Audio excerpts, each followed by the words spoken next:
right, this is John Cola with growingyourgreens.com. Today we have another exciting episode for you, coming at you from my backyard garden here, my compost alley. And today I'm actually sifting out soil to make a new batch to top off my beds before the summer season, before I plant for the summer.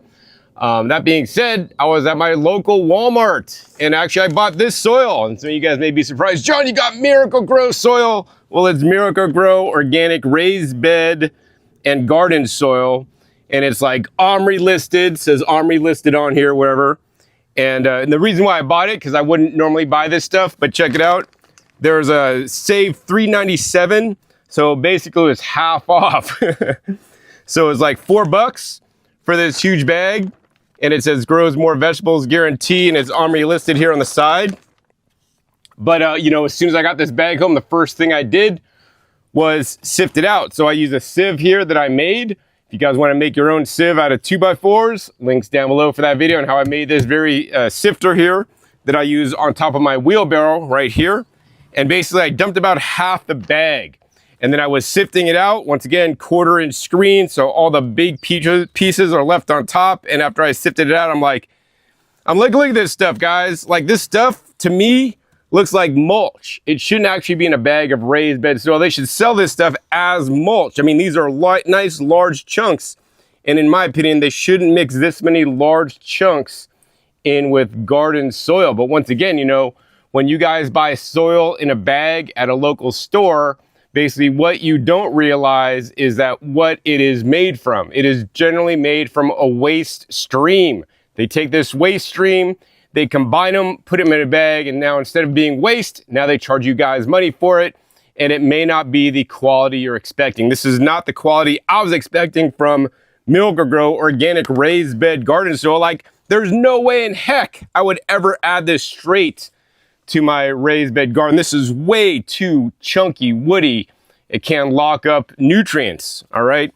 The other thing I want you guys to be aware about when you do buy bag soil is I always want you guys to flip the bag over. Don't just look at the nice pictures on the front, look at the back, and I want you guys to look at over here the ingredients, right? And it says, this product is formulated from one or more of the following processed forest products: manure, digestate, food processing waste, processed manure, agriculture processing waste, and or compost and fertilizer. And it says in California, Hawaii, this product is formulated with processed forest products, compost, and fertilizer. In Texas, Michigan, and Oregon, Pennsylvania, Oklahoma, and Idaho, this product is formulated from compost, processed forest products, and fertilizer. In Georgia, this product is formulated with 45 to 55% processed forest products, compost, and fertilizer.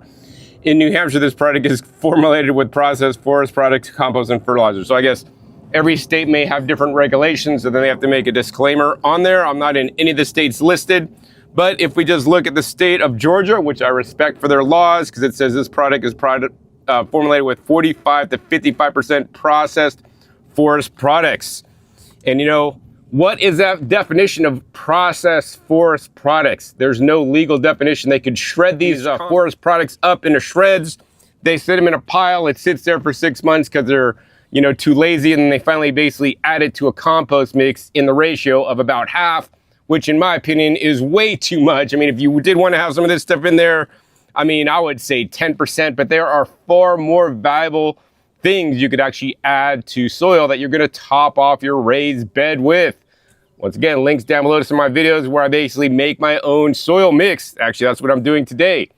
Nonetheless, I want to bring this episode to you guys because I want to reveal the truth about this bag soil stuff. As I'm sifting it out, I'm like looking down below the stuff that I sifted, and I'm like, all right, this stuff's looking pretty good. But then I'm like looking at the top stuff, and I'm like, man, there is just way too much composted forest products on top, or what I would call literally mulch.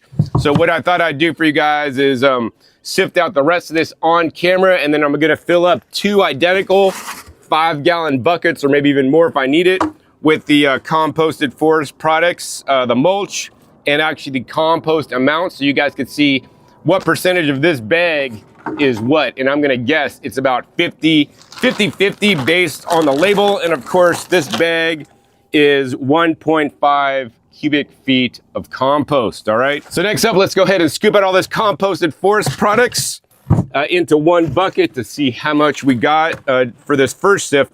I will say I did find some plastic bits in here. Here's some other kind of plastic bit or something. So, you know, that doesn't bother me too much. Plastic is literally everywhere, but what bothers me a lot more is just the amount of literally the mulch that actually you should sift out and then actually put on top of your garden bed, not mixed in to the soil. All right, guys, so I got it all in there. It looks like about 1/3 of this 5-gallon pot was the mulch. So what we're gonna do next is actually just gonna dump out the rest of this stuff and get it sifted out to see how much more mulch is actually literally in this raised bed soil. All right, guys, so what I will say is that this does have a really nice earthy smell. Pretty much smells how it should be. You know, I am smelling a tad bit like ammonia, like maybe they could have composted some of the manure products down a bit better. Look, oh wow, look at this. Here's a big just chunk of wood. We're gonna just immediately dump in there. And then I usually just like to, another big chunk of wood. I usually just like look at this. And if I'm just looking at this here, what I'm seeing is like, I'm just seeing a lot of forested products that are just not really well broken down. I'm also kind of running my hand through here because some of the compost is like stuck together. So I'm kind of like breaking it up so it'll actually easily go through my screen here. And let's go ahead and get this stuff sifted on out. All right, guys, so I got it pretty much all sifted out. You can see all this is big stuff. It's not going through the screen. There's a lot of big, big chunks, like just big pieces of wood. And then there's a lot of fines, like this hairy kind of stuff that's too big. Oh, here's a piece of plastic or something else that's nice and white. Up another piece of plastic here. Let's go ahead and take those out. So yeah, so like when I did this, I'm like, man, look at that. Like it was probably up to here. And then I'm done filtering and it's maybe like half as much is literally the mulch. So once again, let's go ahead and put this into a bucket. All right, guys, so it looks like we almost got this whole bucket full of literally, in my opinion, I call this mulch, not compost myself. And here it is. Next up, let's go ahead and take the screen out the way and check out the amount that we actually did sift out, the actual soil that I will be using in my raised bed garden. All right, so this is the nice fluffy soil we got here. And I mean, there is definitely still some small chunks that made it through the screen that are probably like long or skinny because I am using a 1/4-inch mesh, which I feel is a really good size for a garden bed kind of soil.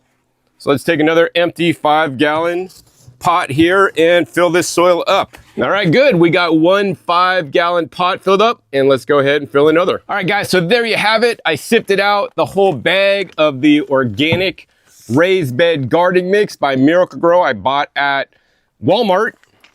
And you can see this is what we got. Basically, we got, 2 buckets full of nice soil that I would use in my beds. Of course, this is going to get mixed up with my existing soil, my existing compost, rock dust, worm castings, biochar, and a few other really good ingredients, including the insect frass and then maybe some perlite before I top off my beds with this stuff. And then basically all the mulch, basically I end up using it in the bottom of pots so that when I water the pots, like all the soil doesn't leak out because it has like the mulch at the bottom to stop it all. But yeah, pretty much, guys, that is what you're gonna get when you guys buy the bag soil. Typically I'm not a fan of bag soils. I encourage you guys not to buy bag soils from big box stores. Number one is because they're gonna do stuff like this. You're gonna basically get, a lot of basically what I would consider mulch. If you do buy it, it's gonna cause you to have extra work like I did. I mean, I always screen out my materials to know what's in there, to check. But yeah, most people won't go through this. They're just gonna dump the bags into the garden beds. So in this case, we're about 30%, 33%, wood chips that I would prefer not be in there. But this is what you get when you get bag soil. So what are the alternatives? I encourage you guys to visit local nurseries, local soil yards, local gardeners. Find if your municipality has like a green waste program where they take all the yard clippings and food scraps and compost it. Many states may have this these days. And I encourage you guys to buy your soil in bulk. Number one, it is a lot cheaper, and typically it's going to be a lot higher quality because this is what like landscapers and other professionals use. You don't see professionals typically buying bag soils in bags because they know the truth that basically the industry is just trying to get rid of a waste material from another industry. So like, you know, the forest industry makes the forest products when they got to clear out forests, you know, and cut back shrubs, prevent fire, prevent burns, whatever they're doing. Of course, other industries that waste streams are used are from the manure industry, from the confined animal agriculture industry, where these animals are being confined and they're producing massive amounts of poop that are contaminating waterways. And instead of being a contamination problem and a hindrance, now they compost that down, whether they want to call it processed or, you know, gone through their compost process. Then it actually goes in as a percentage to this, which is definitely not the best either. Or whether it's basically food scraps or produce waste from like the produce industry, agriculture industry, then gets composted and goes into this, which I'm definitely more in favor of, because, you know, the best foods to feed your fruits and vegetables are other fruits and vegetables, leaves, and parts of trees. All right. So yeah, that's pretty much all I got for this episode. Visit your local nursery, try to buy your materials in bulk. It's going to not only save you guys a lot of money, but also a lot of work from sifting it out, and just, you know, also poor performance from all this woody material in your garden beds in the future. So if you guys enjoyed this short episode today, please be sure to give it a big thumbs up. More importantly, share this with other people so that they don't get ripped off buying bagged soil products and they can learn the truth about it. Also, be sure to click that subscribe button right down below so you don't miss my new and upcoming episodes after coming every 5 to 7 days. You're going to know or show up what you'll be learning on my YouTube channel. Make sure you click the little bell so you're notified as many videos come out. And finally, be sure to check the past episodes. Past episodes are a wealth of knowledge. Over 17 episodes at this time on this channel dedicated to you guys how to grow your own food at home. So with that, my name is John Kohler with growingyourgreens.com. We'll see you next time. Until then, remember, keep on growing.